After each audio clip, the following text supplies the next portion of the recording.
Bismillahirrahmanirrahim. Assalamualaikum warahmatullahi wabarakatuh. Pada 12 hari bulan 1 2026, iaitu ialah baru-baru ni je, AJM Corporation, iaitu satu syarikat besar dalam negara, telah menerima satu notis daripada Bursa Saham yang nyatakan bahawa Sunway nak take over AJM, nak beli share dia lah. Nak kira ada possibility ataupun ada tendensi Sunway nak ambil saham AJM ni. Sebelum kita nak cakap lebih panjang, nampak macam biasalah ini adalah antara transaksi perniagaan biasa. Tapi saya nak bagi tahu apakah AJM ni. AJM ni adalah satu syarikat yang mana dia dipunyai oleh institut pelaburan. Maksudnya dia tak ada, bukan syarikat yang dipunyai oleh individu. Dan siapa yang melabur? Maksudnya siapa pemegang saham terbesar dalam AJM ni? Pemegang saham dia adalah, antaranya adalah dalam AJM dia ada EPF. EPF ada 19% saham dalam AJM. Dia ada PNB iaitu 14.4% dalam AJM. Dia ada KUAP ada 9.6%. Tabung haji dia ada 2.8%. LTAT dia ada 0.3%. Yang saya sebutkan tadi ni apa?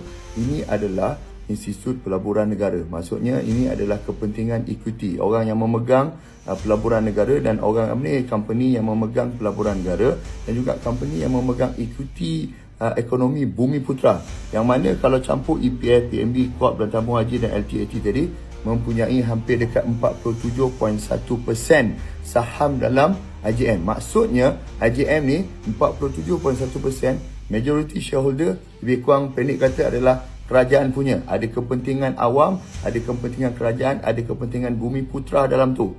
Tapi bila 12 hari bulan 1 hari tu, apabila Bursa Saham hantar notis Sunway nak take over. Sunway ni dipunyai oleh siapa? Sunway ni dipunyai oleh individu yang bernama Tan Sri Jeffrey Chia. Dan Tan Sri Jeffrey Chia ni ada hampir dekat 60% saham dia dalam Sunway. Maksudnya apa jadi pun Sunway tu tetap dia punya. Jadi kalau Sunway ni take over AJM, maka AJM ni milik Sunway lah. Jadi ni akan menjejaskan kepentingan nasional dan juga Bumi Putra kita ni. Maksudnya adalah equity Bumi Putra dalam Malaysia ni tak banyak. Tapi bila kita nak hapuskan, bila nak jual kepada Sunway, jadi hilanglah equity Bumi Putra dalam syarikat-syarikat besar dalam negara ni.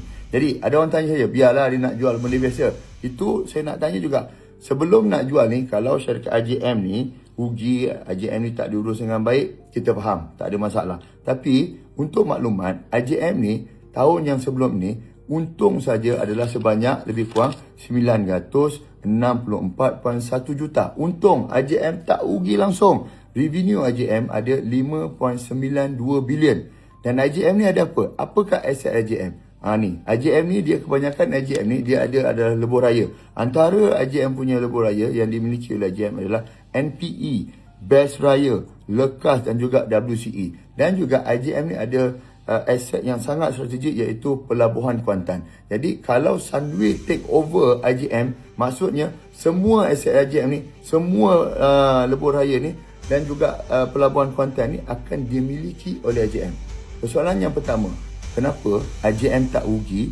Kenapa AJM tak ada masalah nak diserahkan kepada Sunway daripada aset yang ada pada syarikat yang mempunyai share? Maksudnya kerajaan punyalah, 47.1% adalah kerajaan punya. Kenapa nak diserahkan kepada Sunway? Jadi ini persoalan pertama. Persoalan kedua kita jumpa dalam video next ni nanti.